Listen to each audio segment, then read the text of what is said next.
Unit 1, Lesson 7. Please notice we're now going to solve absolute value inequalities. The steps to solve absolute value inequalities. First of all, we need to isolate the absolute value expression. Okay. So what do we mean by the absolute value expression? Well, if we look at the examples down below, we can see that this is our absolute value expression. This is the absolute value expression. Here and here. On the back side of the notes, we have absolute value expressions here and here. Our goal is to get those by itself first. All right, so if we look at the top, step number 2 is going to be to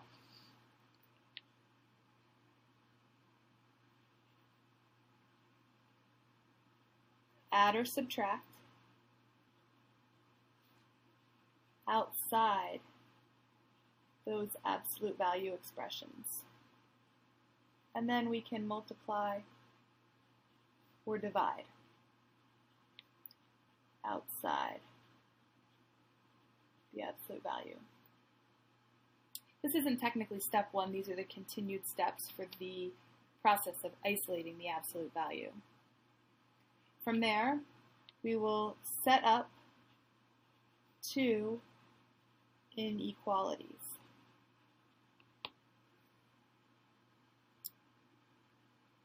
Now, as we go through these problems, you're going to see there are times when I write and other times when I write or. Up here on the top are my guidelines. If I read the first problem, it has a greater than symbol. The big part of the symbol comes first, followed by the smaller. Great or means I'm going to use the or in between my 2 inequalities. When I set up my 2 inequalities, the first is exactly what I'm given.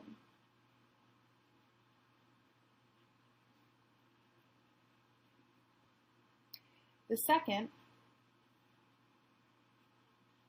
you have to flip the inequality and change the sign of the number. Lastly, we're going to solve and graph. What are we graphing? Well, we're going to graph the solution, which could be shaded regions of the compound inequality. We'll say, oh, compound inequality. Didn't we do that 2 days ago? Yes. Compound inequalities are inequalities separated by the word and or. So when I look here at number 1, isolate the absolute value expression. Okay, so I look here, number 1. I don't have anything on the same side except the absolute value. Step 2, we're going to set up 2 inequalities. The first one is going to be 3x minus 4 is greater than 12. Exactly what I'm given without the absolute value.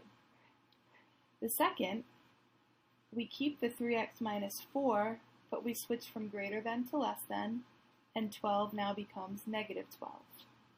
These opposite numbers we also saw when we were solving equations.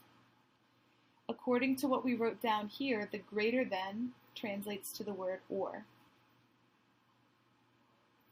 We then solve each of the inequalities. Add 4 to both sides.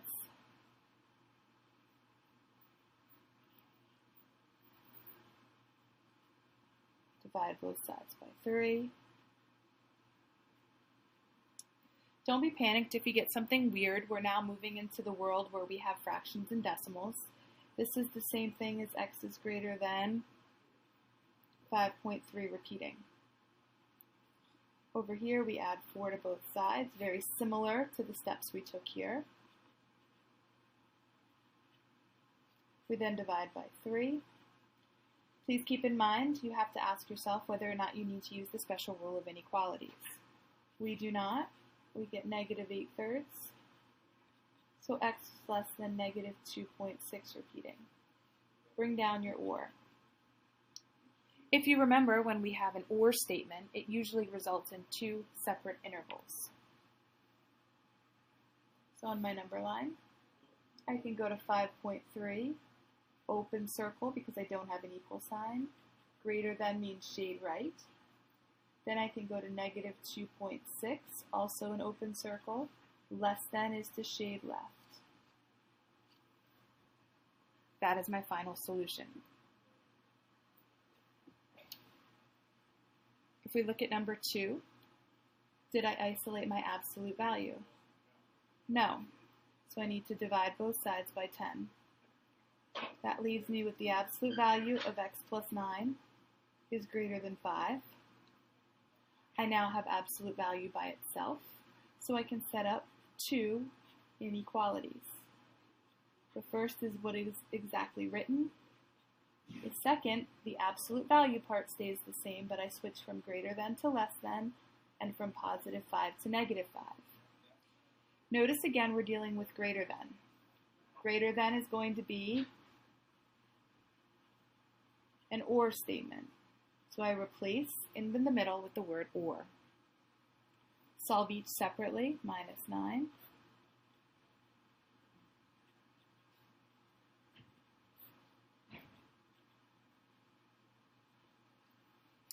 Draw my number line. Start with my first inequality. X is greater than negative 4. X is less than negative 14. Open circle, neither one has an equal sign underneath. And I have my final answer. Let's take a look at number 3. In number 3, I need to isolate my absolute value. To get rid of the plus 10 being added, I'm going to subtract 10.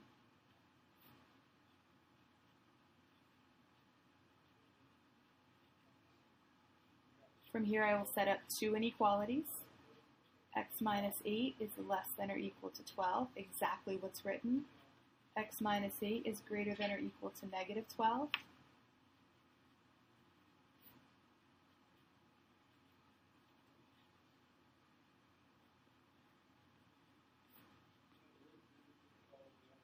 One thing I didn't do from the beginning was to look at the less than or equal to. If you remember, less than is going to be associated with and. So in between here, I can fill in the word and, bring it down, and graph my solution. Less than or equal to 20, greater than or equal to negative 4 goes this way. And most of the time results in just one interval in the middle between the 2 values. Example 4. Now be careful, this is a minus 3, but it is being multiplied by the absolute value. To undo multiplication, we need to divide both sides by negative 3. Warning bells should go off. On everything I've done, I always write stars because we have a special rule of inequalities that says if you divide both sides by a negative, you have to flip the inequality. Notice I went from less than to greater than. That leaves me with the absolute value of 2x and a 7. This is the symbol that I want to go and evaluate whether I use greater or less. This is a greater than symbol. So I'm going to use an or when I set up my 2 inequalities. 2x is greater than or equal to 7. 2x is less than or equal to negative 7. Flip the inequality, go from positive to a negative. The algebra of this is pretty straightforward. Divide both sides by 2 Doesn't flip any inequalities, just gives me x is greater than or equal to 7/2, or x is less than or equal to negative 7/2. As decimals, this is the same thing as 3.5.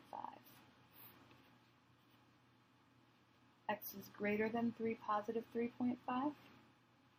Solid circle because I have an equal sign. Negative 3.5. Solid circle shaded to the left because I have less than. Now, when we flip to the back, you'll see that so that you didn't have to switch back and forth, I wrote all of the rules again at the top of your paper.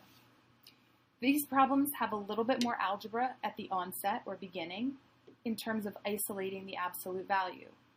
Don't get frustrated. Take your time. Look to add or subtract first, then divide by any coefficients out front.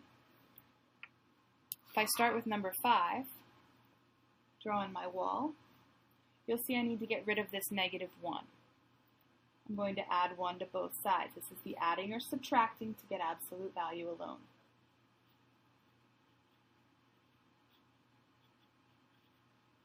I then divide both sides by 4.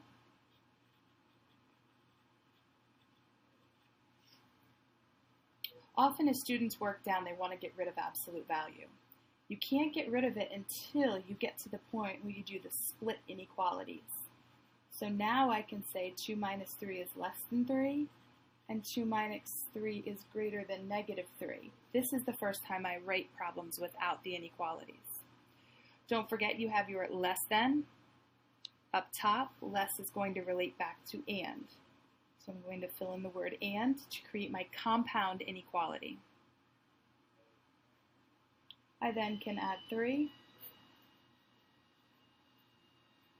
Divide by 2. I don't need to use my inequalities rule.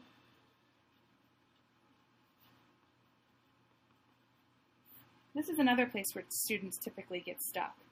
If this results in a 0, but you're not done solving, keep working. 0 divided by 2, if you don't know, put it in your calculator, is going to be 0. Now I can go ahead and graph. X is less than 3, looks like this. X is greater than 0, looks like this. So my region is in the middle. Both of these are open circles. Slide that up. X is less than 3 is going to be shaded this way. X is greater than 0 is shaded this way. This is the overlap, or the single region that results from the and. Last example is 6. In example 6, when I draw on my wall, I want to subtract 3 first. Adding or subtracting of terms to isolate is always first. That leaves me with negative 2 absolute value of 3x plus 7 less than negative 2. Divide both sides by negative 2. Notice I'm putting stars. Why? We have to use our rule of inequalities. We divided both sides by a negative. 3x plus 7 is greater than 1. Set up my 2 inequalities. 3x plus 7 is greater than 1. 3x plus 7 is less than negative 1. And put the word or in the middle. Greater, greater. From here I can solve minus 7 minus 7.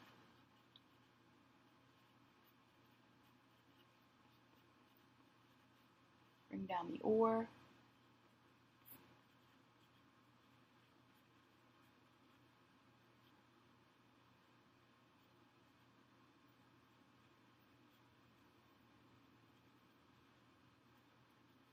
And we can graph our solution.